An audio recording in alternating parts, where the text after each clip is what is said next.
You're locked on to Scotty G and the coach, Tim LaComb. Presented by Mountain Land Supply on 97.5, the KSL Sports Zone. 97.5, the KSL Sports Zone. Hope you're all having a tremendous day. 1 o'clock, and you're like, okay, these guys have 1 hour under their belt. No. Where have you been? Been on the air for 3 hours now. We got hour number 4 of the program. New lineup here on the Zone. DJ and PK, the old standbys, 6 to 10. You can set your watch to it every morning for the last 24 years. And now, our debut show today. Myself and the coach, Tim LaComb, will be on every day from 10 to 2. It's going to cut into my little morning golf, but get a little, Might have to go out a little earlier. Yeah. But the round, earlier. But we can start that afternoon round a little earlier. Yes. That's true. No, it's awesome. This is so cool to be here. I've had to pinch myself a couple times. Like, is that really Lloyd Cole behind the glass? I know. Am I really in this seat? It's amazing, dude. So full disclosure, when Nate and Lloyd came and said, "Hey, we're going to do this Scotty and Friends," I was like, "Oh," and it was great. It was a lot of fun. I really enjoyed. You're not even. You don't mean this. You're not mean this right now, are you? Oh, are you being serious? No. Okay. I feel like you're kind of being a jerk. No, I'm not being a jerk. Okay. I'm not being a jerk. I'm just saying, like, it felt really narcissistic for me. Like, hey, let's bring my friends. No, like, it's never been about me. It's just about having fun. And so having one of my favorite dudes on the planet that I get to host 20 hours of radio with every single week. Let's go, man. This is good. This is very good. This will be fun. We'll dig in deep. An aside, you played Jimi Hendrix coming in. Do you know he played a Fender guitar upside down because he was left-handed? Had it restrung. I heard that, yes. So if you look at video of him playing, the tuner knobs will be pointed down instead of up. So he actually took a right-handed guitar, flipped it over, restrung it, and that's how he learned to play. Best guitarist? Probably... He transcended. He took it to a different place, and then I think Eddie Van Halen came in and just went, whoa. Yeah. Can I just say this? Insight you won't get anywhere else. There's a dude coming, too, this summer, actually in May 15th, my birthday. No? Eric Johnson, one of the greatest guitar players in the world, for those of you at the State Room, if you want to catch a great show. Did you say Jensen? Johnson. Eric Johnson. Not Eric Jensen. Eric Jensen's bike is still locked up. And He's by the way, for the key. we love Eric. And I got to apologize. Eric texts me all the time, and I'm terrible about getting back to him. So, Eric, let me just say right now, I apologize for leaving you on red. That's my bad. No, they do it to me too, Eric. Don't feel bad. This is actually true. But you guys are really bad. We gotta have that has got to be in the ground rules. Yeah, we'll get there. Baby steps. Yeah, baby steps. Let us help us see, grow. But like with we'll Eric, grow. if you just gave him a thumbs up, problem solved. I know. He thought of so Eric, he's a Gen Z guy. He would get the thumbs up. He would be about that. He texted me today, in fact, and said he's our captain. He's the Scotty G and coach captain now. He's going to carry the banner out there on his bike. Yeah. And I did text him back and said thank you so much. Really, really appreciate it. So, and that's why you're a much better human being than me. Well, but I'm here to work on you. You think that you hired me. Your wife's going to be like, why did you become such a gentleman?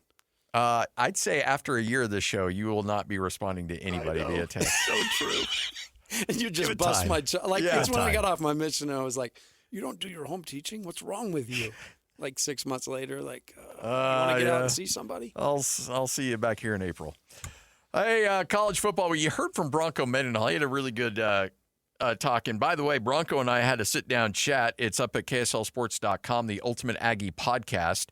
And we may revisit that a little bit later in the week. But so Bronco and I spent some time chatting earlier this morning. But we had you heard some interesting comments from him about recruiting and trying to get through spring ball and all the craziness that's going on. You've got about the University of Utah. You go with Morgan Scalley, and we've kind of joked about replacing legends and replacing guys. That is a dude that I love. Morgan. I love Morgan as a person. He is a good friend. He used to do sports radio with us back in the day. I do not envy Morgan Scalley right now, even though he is on cloud nine and has his dream job. But my goodness, he's got some high expectations. Yeah, and that is the when you follow a legend, obviously, and Kyle, man, he rose the bar. Urban came in and, Urban brought some instant juice, and then Kyle was able to take that and obviously with his way. And, it was interesting to see the scoring output of the Michigan spring game. It was like 9-3 or something. Yeah. I can't remember.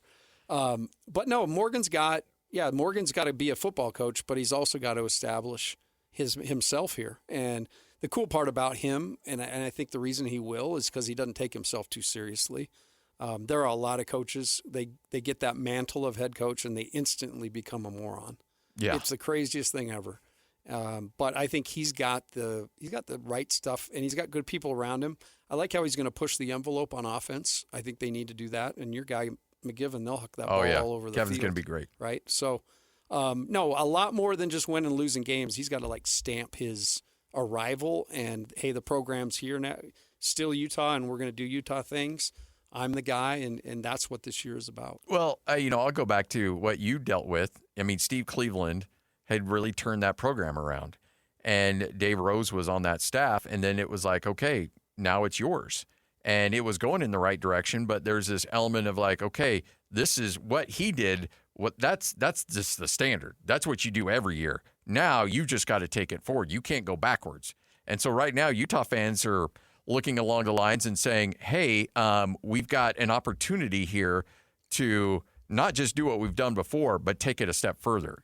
Get into the college football playoff, make a run in the college football playoff. And that's now what's expected of Morgan Scalley. And without any kind of, there's no test runs. Nope. No honeymoon. You don't get any of that. So the one positive thing he's got working for him is he's been in there and he's been in the trenches in the organization for so long, made so many of the good things happen that have happened. So that will serve him well as opposed to coming in foreign and having to figure everything out.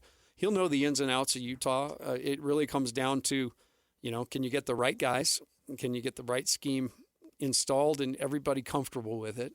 And can they still be that hard-nosed, tough Utah team that everybody expects when they turn on that, the television, Utah's playing a game? How hard is it, though, to go from lieutenant to general? I never did it. I would imagine, everybody I've talked to said you have no idea. What comes with just moving in basketball was literally moving a seat. Yeah.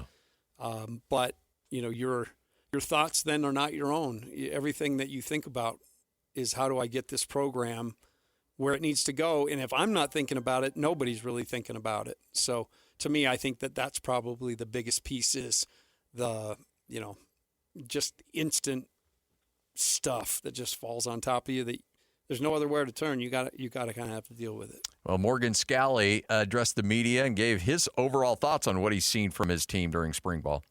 Did a really nice job of getting the live work in, defense getting tackling, offense fighting through tackles, learning that guys are going to be punching for balls. So loved the live work that we got in, seeing progress both on the offensive and defensive side of the ball, key positions that still need developing offensive line, defensive line, corner group. The coaches are doing a heck of a job, but this May will really determine how invested they are, right? Their behavior will show whether or not they want to be elite. I think everyone has a firm understanding of what needs to happen during the off time, and I expect it, them to come back ready to go. So the expectations are in May, June, this goes from being a coach-led team to a player-led team. I talked to Bronco earlier today, and I think Bronco's going to announce to his team, if it hasn't been released already publicly, but Bronco said he was going to take his team into some meetings and essentially announce who the starting quarterback is going to be. And I think with that is the expectation of we're going to give you that starting nod so that you can then run the practices in that quote-unquote voluntary practices and be the guy and really develop your leadership there instead of waiting until fall camp and then we'll try to find a starter. He wanted that guy to have that runway all throughout the summer, and I think that's a smart way to go. There is definite wisdom there. I think getting that mantle a few days before the season starts and, oftentimes coaches know who it's going to be, but they hold it back. I think there would be some real advantages within the team culture to have that voice. And you just hope that it goes right, that guy is ultimately going to be the starter. But there's no doubt in my mind that that's one thing today you're trying to get ahead of. These guys don't know each other. Yeah. So many of these guys are walking in for the first time. So this off-season time where they can bond, and I think it's brilliant. You put a player that has some skin in the game to keep that thing flying. I think it makes a ton of sense. So you have several goals during spring. Number 1, the development. Number 2, the install with your new offensive coordinator. And number 3, which was good for Morgan Scalley, is to come out of it healthy. Right. And, as far as everything that's been said on the outside, it's been very, very positive. I think everybody is acclimating to the scheme. There seems to be a level of excitement to get out there and do it in the fall. But yeah, this process, the spring process, is so vital. Yeah. You don't even think about it, but it's almost like a season in and of itself. I'm excited to see what Morgan can do up there. I'm excited to see the new feeling, the new look. But I bet he does not stray far, on a lot of things. That team's going to be physical. They're going to punch you in the mouth. They're going to be a tough out every single time. But what's exciting to me is last year the offense opened up some. Yeah. And this year I think that's going to be a calling card of it. If that guy's calling plays, everything I've heard is, at Utah State last year there wasn't a pass, that wasn't in the book that they couldn't throw or wouldn't throw. I think that's got to be exciting because Utah's always been that ground game. So to add some vertical to that should be fun. And, Morgan Scalley very fired up that his team goes into those summer camp and into fall camp relatively healthy. Cut down on the soft tissue injuries, and really it was, I think, maybe a hamstring or two, a concussion, and then maybe a sprained knee. Other than that, with as much live work as you're doing, stuff happens. But very pleased with how we came out of this spring ball. Also goes on to talk about, because everybody's going to ask Coach, standard question, how do your quarterbacks look? How does this look? How does this look? So the biggest question mark is, which one of those position groups has shown the most growth? I would continue to say the offensive line, just because you're talking about a brand new crew having to work together, having to communicate together with a new offensive line coach. You come out here and you can see some situational work where you're not really trying to game plan versus each other, so things may look one way, but I'm very pleased with the progress that our O-line is made, and still a lot to go. And I would say probably the corner group as well has been a very nice, I wouldn't say surprise, because Sharif's always done a great job of developing those guys, but very pleased with how that group's coming to shape. The big uglies up front. That is the million-dollar question for the University of Utah, because you're going to have one offensive tackle for sure go in the first round. You'll probably end up with 2 tackles in the first round. So when your bookends are first-round draft picks, you got some pretty big shoes to fill. And you are bringing in Jordan Gross, who was coaching high school. Now, granted, this guy is a borderline Hall of Famer in the NFL and was a tremendous player. But sometimes players don't necessarily make great coaches. I think that Jordan Gross has it in him to be a really good coach, and he's got some good resources around him to try to coach him up as to how to be a good coach. I think the offensive line, just based on the talent you lost from last year, will take a step backwards. But I don't think it's going to be a significant one. It's funny, when I look at football teams, it's starting a new year, one of the first things you look at is they have their quarterback. That seems to be one thing that will intimate that it may be a little more smooth if you've got somebody back there that's actually in that uniform, done that job. But the next thing I look at is the line, because that the game is really won and lost right there.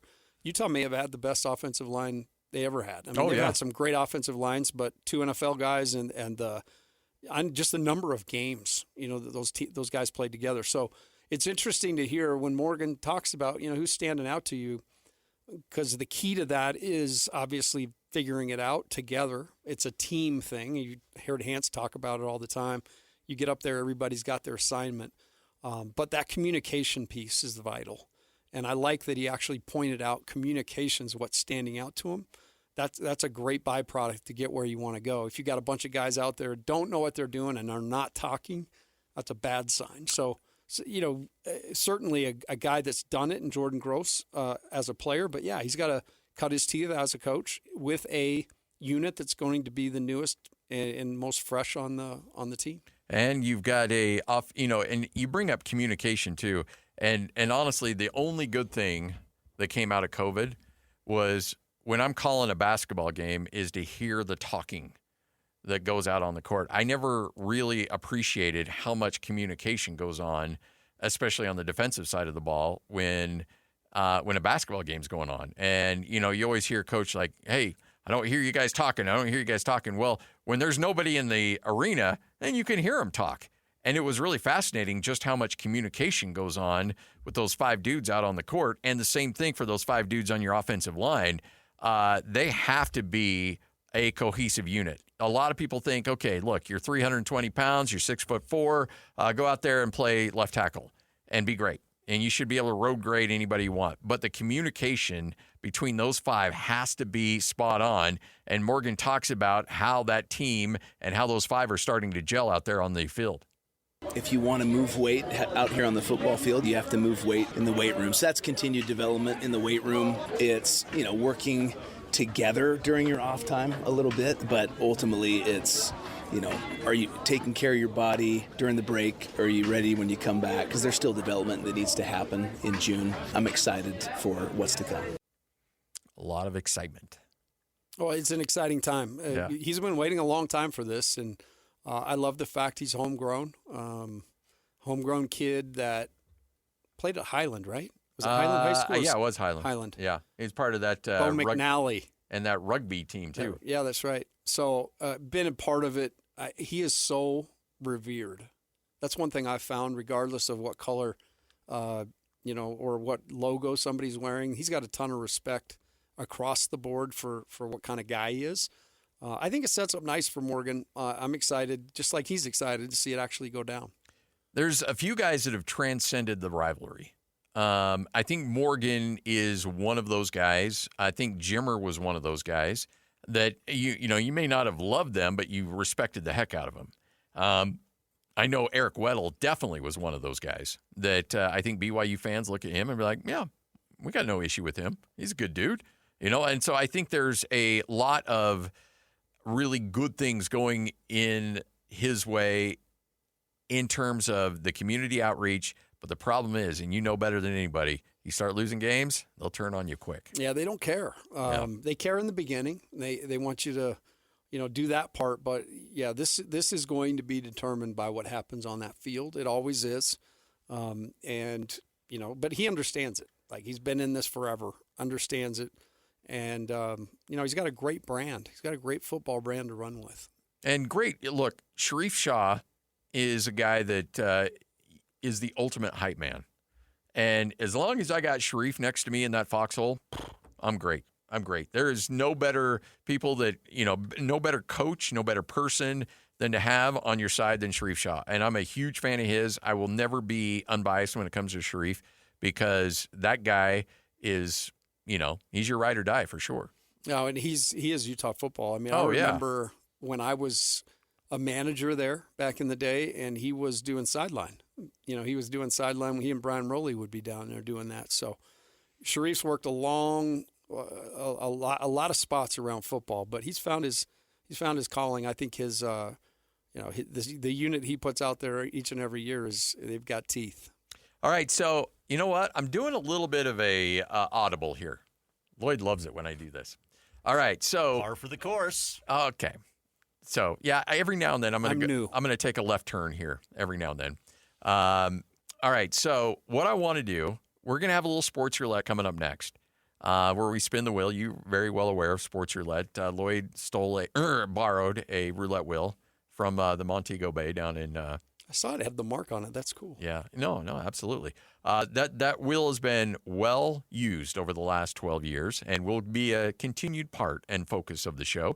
But also, a lot of people responding to the new lineup here on the show and on the station. And so if you want to get to know Coach, it'll be a Ask Coach segment coming up next. So we'll get in some sports roulette. But if you've got a question on Coach or anything you want to know about Coach, he's an open book. Am I okay volunteering you for this? For sure. Yeah.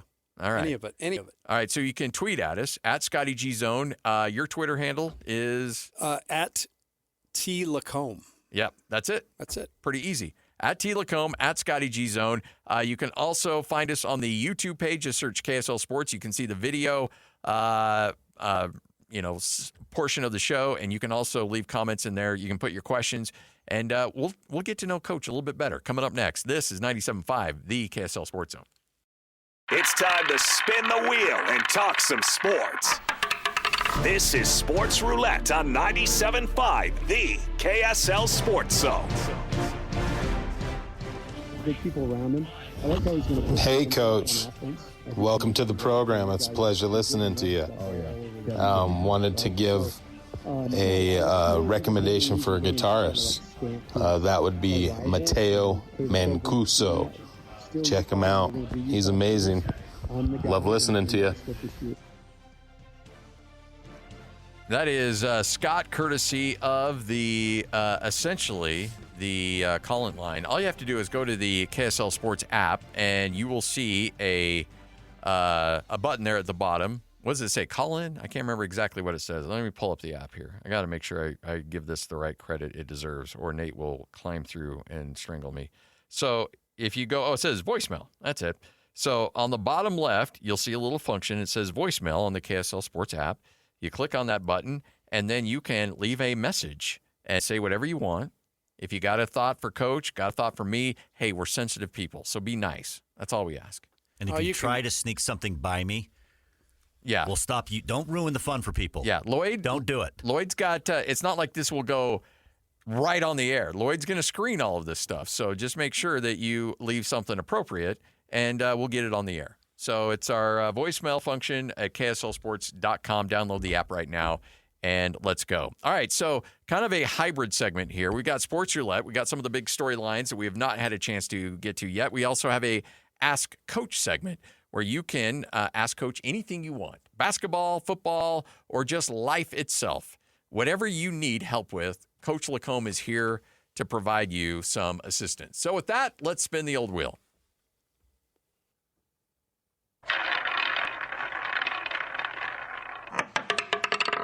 $5,000 for a headbutt. Sean Dursey. You know, this is the thing I admire about hockey players is that Sean Dursey headbutted a dude. He did not wear a helmet. The guy he headbutted did have a helmet on, and yet Sean Dursey's the one that ends up getting fined $5,000 for the headbutt. I just love. I've had buddies that lead with the head in altercations. I don't recommend it because it's ugly, but I like the fight. I thought the fight last night was great, and that was just indicative of it. Dursey, they were talking, getting pulled away from each other, and he couldn't use his arms, so he just threw his head at his helmet. And everybody's like, all right, you can't do that. Here's essentially the equivalent of a $10 tollway fine, for essentially for headbutting. Like, don't do that. Give us $5,000 and we'll call it good. And then they sat. The best part was the TV showed him sitting in the penalty box, just barking at each other. Back that was so good. They should let him fight in there. Oh yeah, absolutely. How great would that be? The fight portal. Like, all right, so it's got a door into and then a door on the sides where they can then meet in the middle. That's right. Open that up and let's just get after it. Man. On guard. I was really like, there was a lot of physicality. You knew that was going to happen, but it got scrappy there. You got the headbutt. You got a few fists thrown. Just because it's playoffs. Oh, the hits were just vicious. Ridiculous. I can't imagine what that was like live because you could feel that through the TV. There in person, whew. And if you have a chance to get to the games here in Salt Lake City, buckle up, folks, because it's going to be rough. I do know those tickets sold out really fast. They're so hard to get your hands on. So yeah, if you can get there, especially the first one, that's history. I still have 2 certificates. I was actually at the game that Stockton broke the assist record and the steals record. Oh, really? They gave everybody in attendance certificates. I still have them. So it's cool when you see a first. Yeah. You can be there and always say, and I got to imagine, like, let's say it's a overtime game that the Mammoth win, and it's a huge, crazy environment, crazy game. There will be about 16,000 people there that will be at the game, and probably about 50,000 that will claim they were at the game. And what I'm excited about is as Salt Lake continues to change, ultimately at some point they come out after a big win and they're going to walk down this walking street and there's going to be plenty of shops and places. It's going to be pretty awesome, man, where we're headed. What this place is going to look like 3-4 years from now. Whew, let's do it. All right, first question coming in for Coach. If you had to have a former player next to you in a backyard fight that you coached at BYU or Utah, who would you go with? Misha Radojevic. He played for us at Utah. He was Serbian. Yeah. But the reason is very clear. One day one of my jobs was to take him to the grocery store. We got out of the car, walked to the grocery store, and he was kind of messing with his pant leg. I said, "What are you doing?" And he pulled out a pipe. And he said, "I carry this with me everywhere I go." I said, "Well, Misha, I'm going to get behind you if there's an altercation." The dude carried a pipe wherever he went. Carried a pipe in his pocket. So, Misha, you're my guy. Wow. That is... so many questions right now. I mean, hey, you asked. You opened up Pandora's box. Those dudes that come from Serbia, I mean, the brothers of guy from Denver. Why am I spacing? Joker. Yeah, Joker's brothers, man. I wouldn't mess with those guys. No, those guys are big as a house and mean. Yeah. I will definitely not have Lee Commard anywhere near me. He's soft. Lee Commard. Shout out, Lee. That's, by the way, this show has nothing but praise and love and admiration for Lee Commard. Yes. Right, but he's also a guy that I have to mess with. Like I know. Brody messes with you. I'm kind of like that level. You just kind of take jabs. By the way, great first season. Unbelievable, right? So good.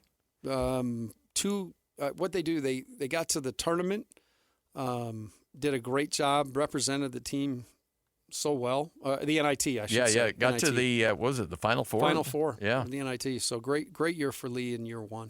All right, another question rolling in for the coach, Tim LaComb. You can ask Coach anything you want via Twitter, at Scotty G Zone, at T LaComb.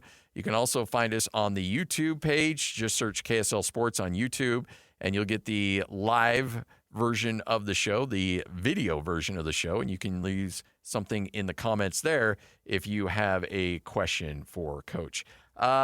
First off, or another question coming in. Coach, you have a steak from Bar W. How do you want it cooked, and what cut of steak do you like? Filet medium well. You're a medium well guy. Mm-hmm. I like... You're messing right now. No, I'm not. You being serious? Why? What's wrong with that? Medium well?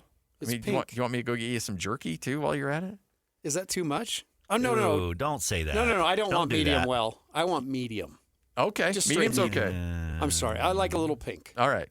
That's what I meant. I just am not a, huge connoisseur of cuts of meat. Yeah.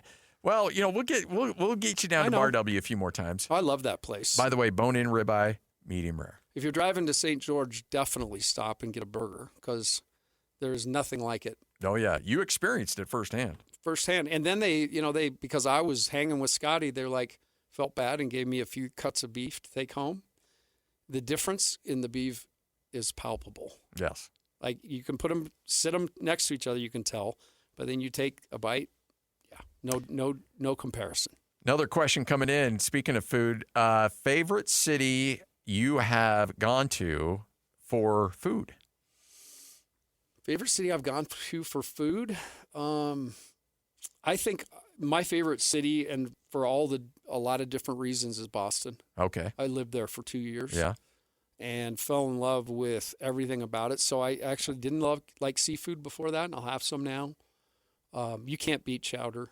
Yeah. New England chowder in New England on the home turf. It's pretty undefeated. Were you a Red Sox guy before the 2 years? I was not necessarily. I grew up a Dodgers fan my whole life. We kind of had a rivalry. My mom and I were Dodgers. My dad was a Yankee. Okay. And this is back when they play in the early 80s when they play in the playoffs all the time. So it got ugly at the house. I kind of fell out of baseball for a while, and then when I went on my mission and walked into Fenway, it had me at home. Oh yeah, you walked just into walking there. in there, and they weren't good, but I started liking them. They had a guy at shortstop, Marty Barrett. They had Mo Vaughn at first. Mo Vaughn. Remember those guys? Oh, yeah. Well, they weren't bad. They couldn't win. They couldn't win. They couldn't win the big one. Right. Well, that particular group couldn't really win. Couldn't move the needle, yeah. Tweet rolling in here from, you'll know and love this guy, Wild Turkey Fart Blunt. I love this dude. Said, Coach, I'm desperate for a quality starting five in Provo, and the lack of news is concerning for a fan. Please talk me off the ledge. And I think when he says a starting five, he's talking about the big man. He wants a starting five. Not the starting five lineup, but I think he's assuming a big. Well, I'll put your mind at ease. I think the BYU knows they need that too, and they're out recruiting a ton. I know they're opening up a bunch of European channels. I'm very close and talk often with Justin Young, who's Kevin's brother and kind of in charge of that. I love who he's brought in so far. I kind of feel like they've made a little bit of a pivot towards what we talked about when I came on the show before, kind of building a backbone of guys that develop there. Yeah. That makes sense to be there. But they'll find their guy. They'll find a big guy. I heard there's a Spanish kid, 7'1", that they're messing with right now. But, yeah, they know what they got to do, and they'll get somebody. Don't worry, Blunt. Yeah, you mentioned the connectivity of a team, and you hit on that all year long because you could have a team full of stars, full of big guns that can do a lot of good things. But if they're not connected out there and they don't have that level of connection, then it's going to come and bite you in the butt. Well, you've seen it calling Utah State games. Yeah. Teams that are connected. I would say this last team might have been one of the more connected teams that I've seen. I think Calhoun did a great job at defining roles and coaching those guys, as you say, really, really hard into those roles. And by the time, the payday came, they were ready to go. And I thought they functioned amazingly well. And now the coach is gone and a lot of those players are gone and they got to basically start over next year. But I do feel like that was a big reason they were good. They had a lot of talent, but they got that talent to play together. Looked like there for a moment they were going to lose Rob Wright. He comes back. What does that mean for that team? Obviously he's really, really good. I would be excited to see him a little more pass friendly this year. Yeah. There's no doubt he can score, but I think for him to take the next step and for BYU to win the way they want to win, he's got to be more willing to pass the ball when the opportunity arises. I think that's when you play 38 minutes and have one assist or no assist in a game, it's a little shocking. It is. And I understand they were playing more isolation ball with AJ, but even with like the Jazz this year, it's a very simple thing. In 0.5, you can read, do I have a play or not? Can I shoot it, dribble past it? If not, I'm getting off the ball. And, that's the one area, there's no question. Like that dude can drive in there and get bucket after bucket. And I think that's still going to be really useful. But just a teeny bit of a pivot for him, I think, would make a big difference to the team. And make no mistake, I know the Branch kid is well thought of, and he's going to be potentially another lottery pick for Kevin Young. But this is his team, Rob Wright's team. I mean, he'll be the face of that team coming up next year. And how does he handle that pressure? Because last year it was AJ's team or Richie Saunders' team, but this will be his team. BYU made that commitment. He made the commitment to them. Kentucky, I know there was a lot of flirting going on, and Kentucky made the bigger offer, but ultimately he wanted to come back to BYU, and this will be his team, and he'll be judged accordingly. I refer to that other team you just mentioned as them because they did so many bad things to us at Utah during the runs. But, yeah, that's right. I do love that BYU is beating them repeatedly, year after year. Now Kevin's gone head-to-head with them and beat them. It speaks to where BYU is in the ecosphere of college basketball. They're a blue blood in this new because they can put up the money to do whatever they need to do, and yeah, they're instantly in every conversation. Big part of that too is Kevin. I mean, Kevin brought Yegor in. That was the sample. High-level guy, brought him in, storybook. Everything went great. This year, AJ, repeat, rinse and repeat. The kid was awesome. Place was awesome for the kid. The amount of clicks and advertising BYU got out of that this year, far more would pay for that. Oh, yeah. But more importantly, you just keep the pipeline open, and now you hope the next one goes good with Branch. Another one. Who won the coin flip, Jazz or Kings? Guess what? We don't know. Let me send a text. I'll find out. Okay. I'll try to find out. But as of right now, no announcement as to how that went down. We expected that it took place at 1 o'clock. They'll probably call like at 4:30. Oh, yeah, I forgot to tell you, you lost the coin toss. Yeah. Did they not get back to you on that? Oh, no, you lost. Yeah, you're at 5. Sorry. My bad. I thought the deputy commissioner was gonna call you about Granick that. didn't call? Okay. Oh, boy. I'm going to have to cut his. You know what? I sent out the email, but it was in my drafts folder. I didn't. So what it was is we gave them heads and you tails. We flipped it and it was heads. We just didn't call you. Yeah. But we gave Sacramento the heads up. We thought they would pass it on to you. And if you think you're going to move up in the draft, think again. Okay, see ya. Yeah. Bye. Oh. Adam says hi. Yeah. See, that's the problem that I think that a lot of people are having right now is that you've got the NHL that has just embraced Salt Lake City.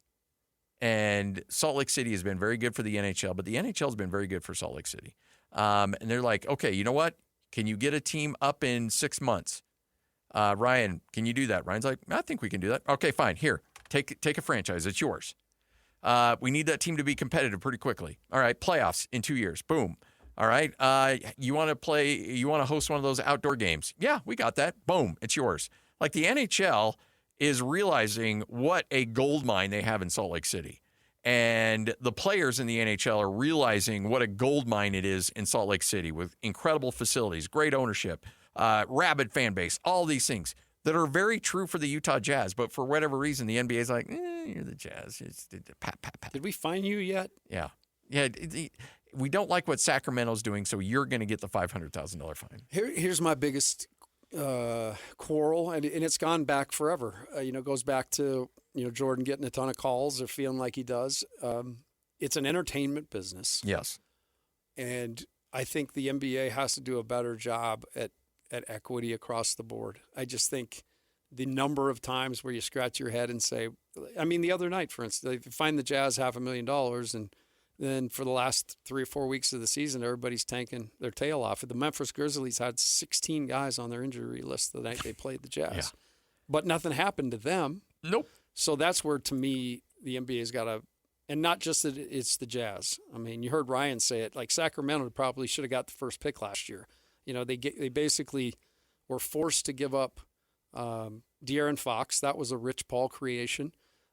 He said he wants to trade, and then he went around and cooked it so he could go to San Antonio, and Sacramento's standing there holding nothing. And so, there are so many instances where small market teams get the shaft, and I think that's one thing the NBA's got to be better at, the transparency, even with something like a coin flip, televise the dang thing. Yeah, absolutely. What's the pain in that?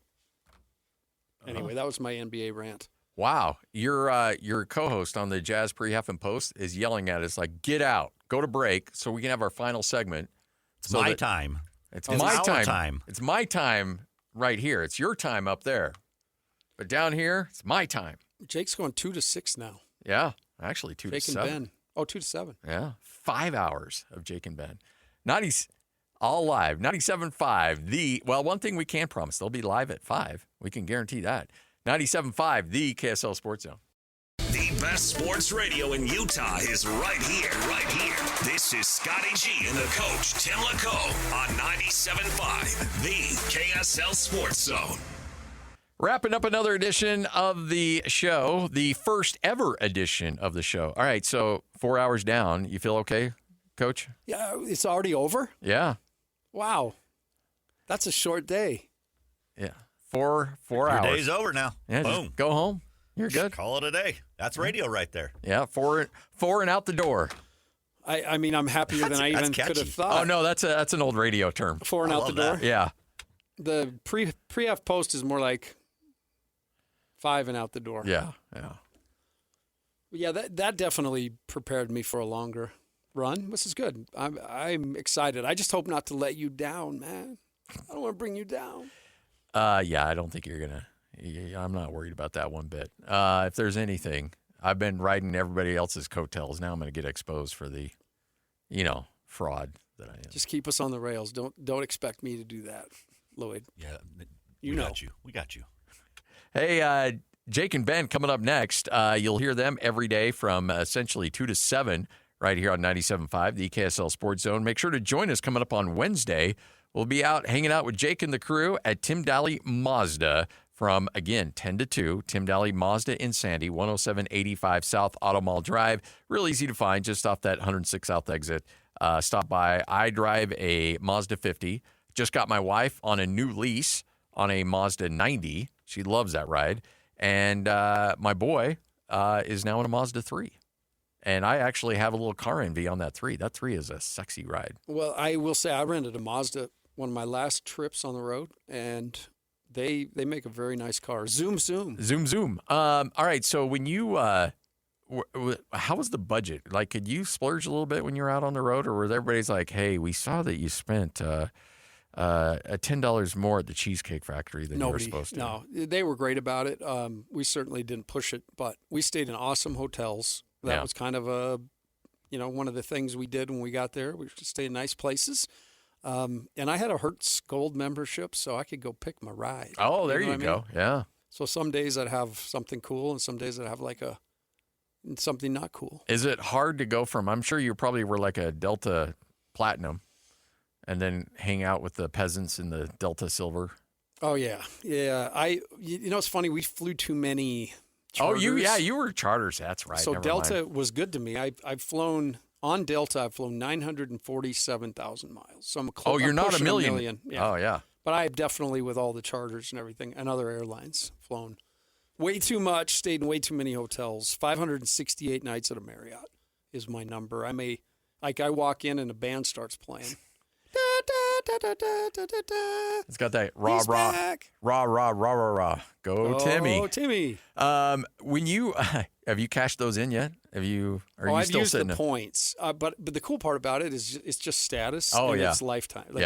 When I die, no more. But I will be platinum until that point. So, there was a guy that was a jazz beat writer for a long time, Tim Buckley. Remember Tim? T-Buck. T-Buck. And I was sitting next to T-Buck at a jazz game. We were having a little pregame dinner, and he was telling me about some vacation he was going on, and it was some weird island that I'd never even heard of. It's not that. No. And so I said, why are you going there? And he's like, well, the other night I was in the hotel, and remember, that show House Hunters? That came on, and this couple was looking for this house in this island, and I thought, that looked kind of cool. And so I got these Marriott miles, and I got my Delta, and so I just booked it, and I'm going there here in 2 weeks. I'm like, okay. Let's go, Buck. Yeah, good for him. I did a little of that. I actually used them because, you got to take care of the fam. So I would let them pile up and use them for family vacays while I was coaching and stuff. But no, travel is fun. I'm glad I don't have to travel the way I used to travel. It is nice when you come home, because then, like, I've got a bunch of miles because, we go charter maybe half the trips. And so I've got a good stockpile of hotel nights and miles. And you get home and my wife's like, hey, Rat, where are we going? I'm like, nowhere. I don't want to go anywhere. I don't even want to go down to the downtown Bountiful from here. I just want to stay. I'm like you. I get closet fever. I just got to stay in the house. I'm a homebody for sure. All right, that is it. Monday edition of the show in the books. Now, coming up next, you loved him for 2 hours. You're really going to love him for 4 and 5 hours. It's Jake and Ben next, 97.5, the KSL Sports Zone.